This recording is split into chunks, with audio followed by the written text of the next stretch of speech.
Xalq artisti Rasim Balayevin evində xeyir işdi. Bugün aktyorun nəvəsi Sevilin Cəmil adlı bəylə toyudu.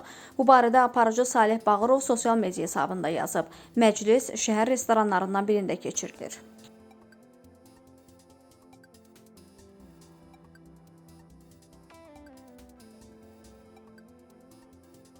Əməkdar artist Könül Kərimova xeyli çəki atmasıyla diqqət çəkib.